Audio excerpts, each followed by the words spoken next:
Bapak saudara, ikhwan fillah, banyak orang mendengar kalam ini.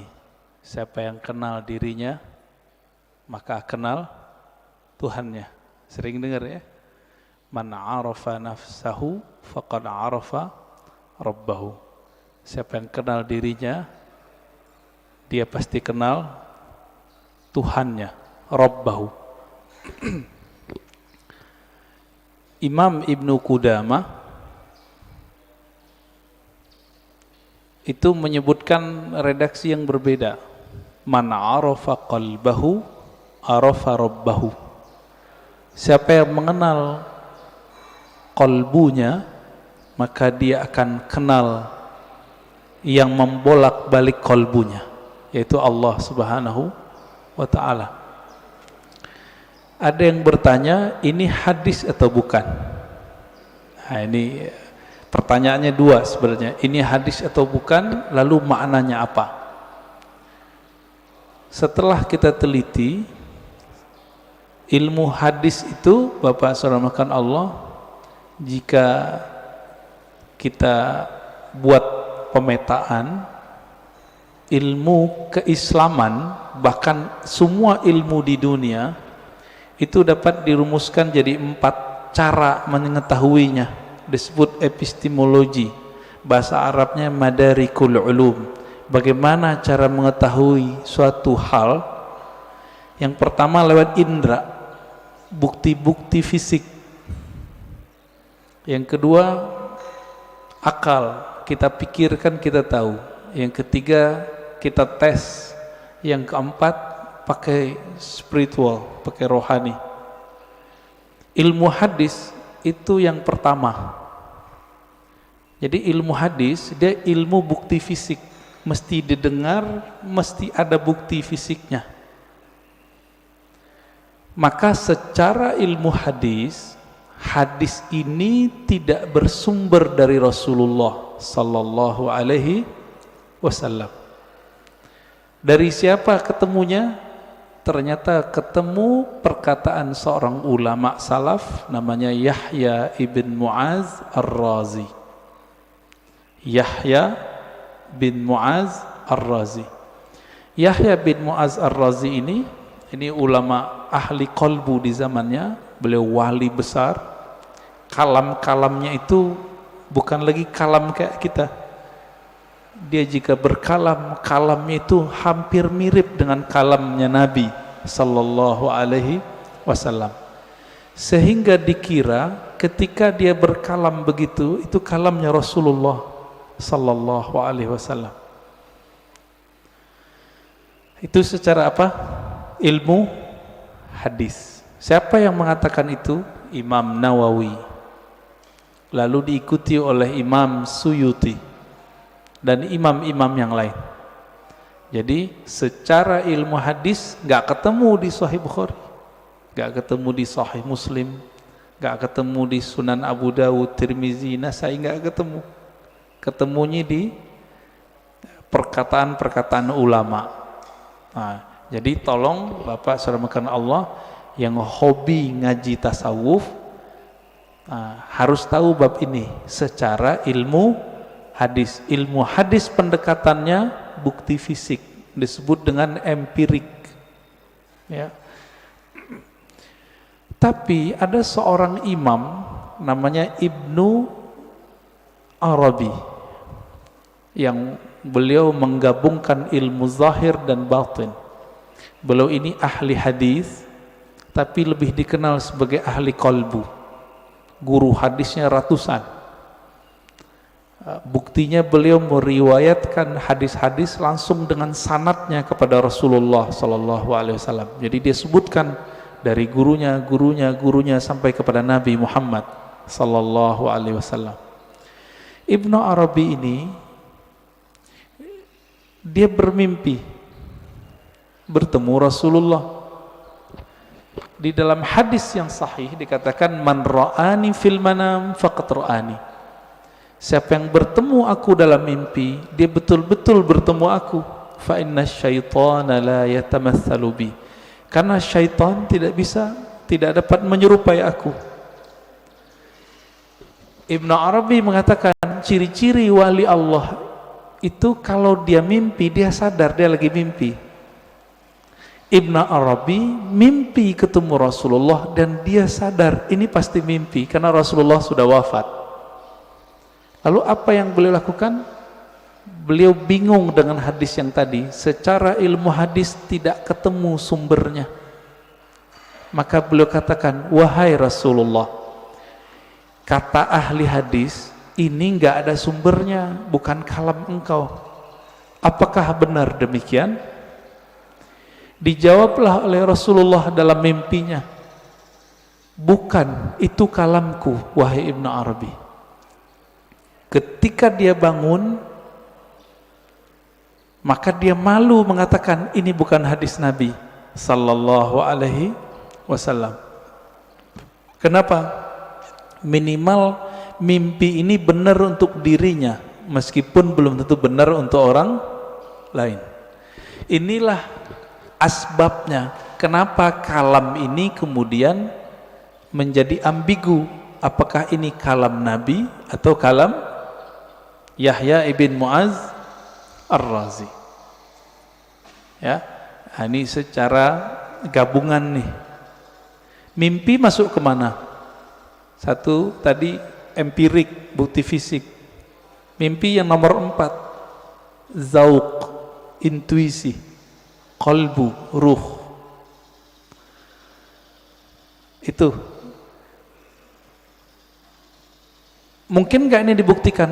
Dibuktikan oleh orang yang sudah sampai ke sana. Kalau oleh ahli hadis yang tidak sampai, kemampuan rohaninya sampai ke taraf ini nggak bisa. Jadi mohon maaf Bapak, jadi kita nggak bisa bangga juga dengan ilmu hadis.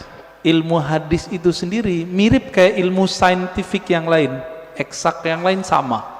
Ilmu sejarah, arkeologi. Kalau sekarang apa namanya? Untuk ngecek orang meninggal itu, kuku-kukunya dicek, apa namanya?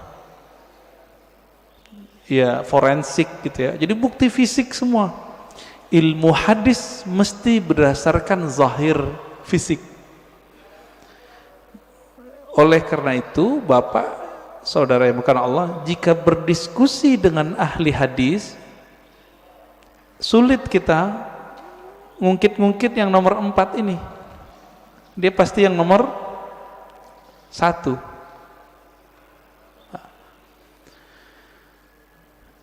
Coba lihat kalamnya. Siapa yang kenal diri, kenal Allah. Isinya benar gak? Bagus gak kalamnya? Bagus. Berarti secara ilmu hadis, tidak semua kata-kata yang bagus, kata-kata yang benar itu kalam Nabi. Secara ilmu hadis banyak Pak. Bahkan tidak semua yang benar itu kalamnya Nabi. Contohnya Monas di Jakarta, benar nggak? Saya bilang Nabi bersabda Monas di Jakarta. Jadi palsu nggak? Jadi hadis palsu deh Pak. Maka tidak semua kata-kata yang benar, kata-kata yang baik itu pantas dikatakan bersumber dari Rasulullah sallallahu alaihi wasallam. Nah, ilmu hadis begitu Pak, agak kaku. Ilmu hadis ini dia harus dibuktikan. Saya ketemu guru saya ketemu gurunya. Ini sebagai contoh hadis yang paling sering kita dengar, innamal a'malu bin niat.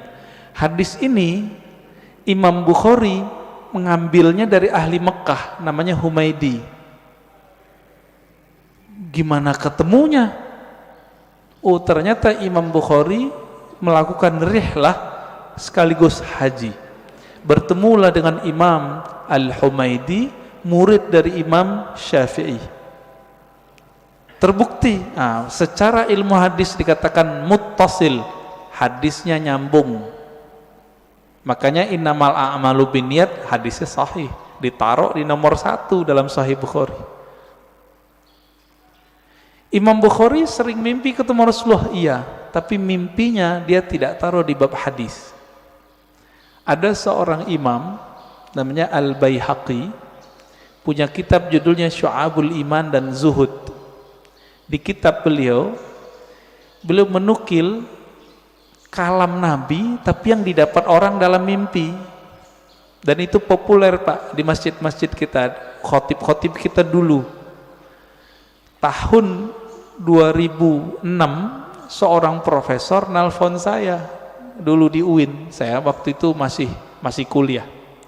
Dia telepon, "Ar-Razi, ente ngaji hadis bukan?" "Iya.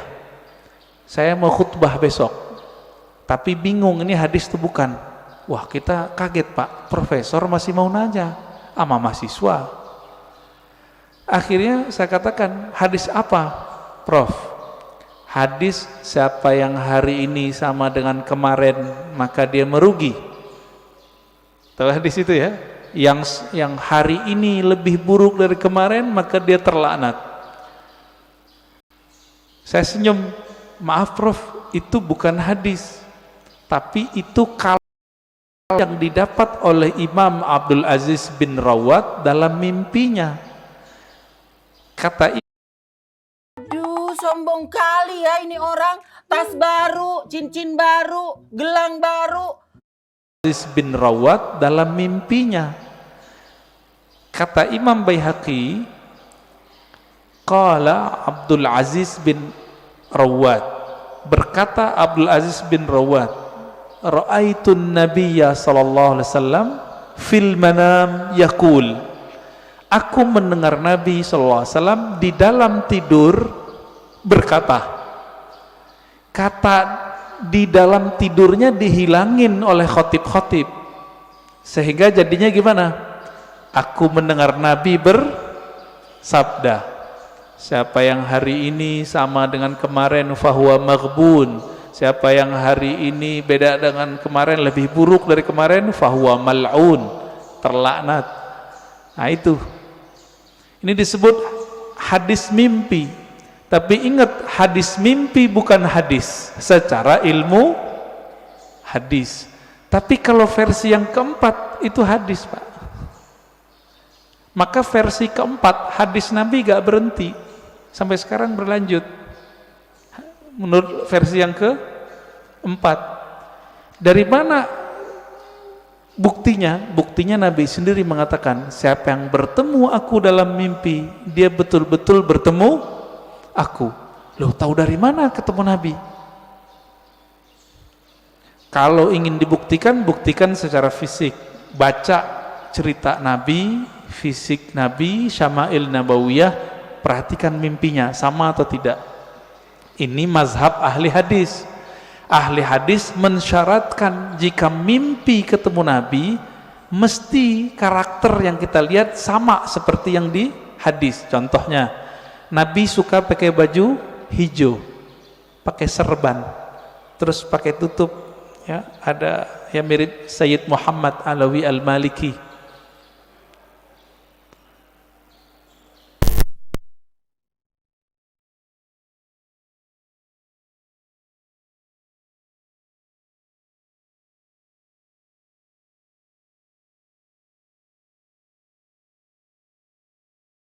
Sir rahasia di dalam ini nggak pernah bohong. Ma kadzabal fuadu ma ra'ah. Dalilnya itu. Tidaklah si fuad ini, si kolbu ini, si hati ini pernah berbohong dengan apa yang dia lihat. Jadi walaupun Nabi sudah meninggal menurut ahli hadis, tapi bagi ahli ruhani Nabi nggak pernah mati Pak. Nabi cuma pindah alam.